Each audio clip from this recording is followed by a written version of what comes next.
I think the return of Honda to Formula One is an exciting prospect, not just for McLaren, but for all of the fans. It's terrific when somebody new enters the sport, and we have a lot to look forward to. Well, obviously, start of 2015 and the introduction of Honda is a fantastic opportunity to address a number of things in the team. It's a huge amount of work. We'll continue the evolution of performance improvement from last year that we saw in 2014 and add Honda to the mix. It's a really exciting opportunity for us. I think many will associate Honda and McLaren with the success of the 1980s. Honda, of course, have been involved in Formula One since then, and we've had a very strong performance over many years. But at this point, we bring Honda's huge R&D know-how and racing ambition to join that of McLaren's as we push forward to the front of the grid.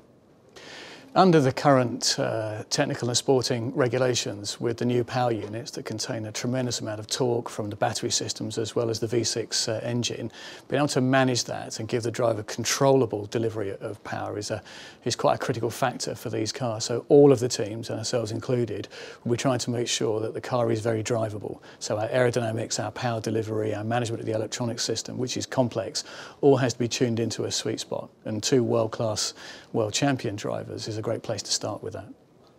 Both McLaren and Honda have huge ambitions for their Formula One program. Honda haven't returned with anything other than ambitions to be at the front and to win races and championships, and that's why we make such good partners. But we have to be realistic about the process of getting to that. Honda have had half the amount of time to develop this engine that the other engine manufacturers have had, and we, McLaren Racing, are on a recovery of our on-track performance as well. So our first priority is to get this ambitious technical program stabilised and then to push on into the season and push for race wins. It's difficult to be very sure about how to answer the question of what are your predictions for 2015. There are a number of established competitors at the front of the grid who I expect will continue to be very strong starting in 2015. But we expect to be in that mix during the season, racing at the front. Working with Honda has been actually pretty straightforward, easier than I think we thought that it was going to be at arm's length. It's been a long time since we've worked closely together, but over the last 2 years we've formed some really interesting programs and projects together and some real friendships in that relationship, and we truly are one team.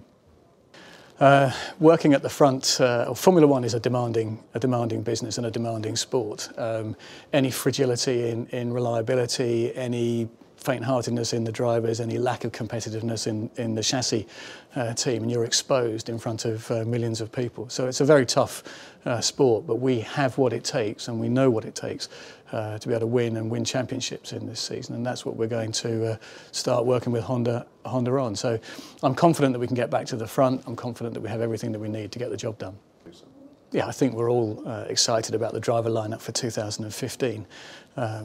Two world champions in the car, two demanding guys, very different drivers, slightly different driving styles, is a tantalising prospect. And there's been much media speculation about Fernando and his relationship with us last time. But I think we can confidently put that to one side and say we're just here to get the job done. And I'm confident that with both those drivers, when we bring the car in, we'll know that we've left nothing on the circuit. They both push really hard.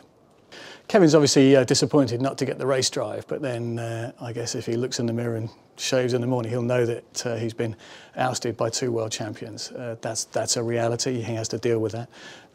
But he is a terrific young prospect in Formula One. I'm confident he will be back in Formula One. This year he will be a reserve driver for us and help very much behind the scenes with our simulator and car development program. So he has an important contribution to make, but I understand he wants to be in the front. I think modest aims for the first test, which is just to shake down the technology, make sure that both drivers are comfortable in the car and that all the systems work properly. We've got a huge amount of new technology on this car. We have a new ERS pack with lithium-ion battery technology, new power electronics, an all-new V6 engine, a new aerodynamic platform, two drivers, all new hydraulics, gearbox. So there's a lot to shake out. I think to all the partners, whether they're technology partners or just part of the McLaren family, is thank you for your continued support. We understand that this is a sport that is about winning, and that's our joint aim, and together I'm confident we can do that. If I were name checking some of the partners who've been working incredibly hard over the last 12 months with us, I think I would put into that mix ExxonMobil for sure. The work that they're doing on the fuels and lubes program behind the scenes is just relentless, and we've had to do it with both Mercedes and now with Honda, so thank you very much to them. SAP pushing hard with our business software and trying to move us on in the world of analytics is an important part of what I hope will be a very ambitious program in 2015. And many others beside Honda, of course, working tirelessly in Japan. In terms of 2015, then our ambitions are that we continue the momentum on chassis development that we showed during 2014. We've still got some way to go to get ourselves back to the front of the grid there. And certainly we need to stabilise the very complex technology that we've developed with Honda in the first half of the season. I think once we've got the platform there running and reliable, we can then look to see where we're at relative to the rest of the grid and start to really accelerate at that point.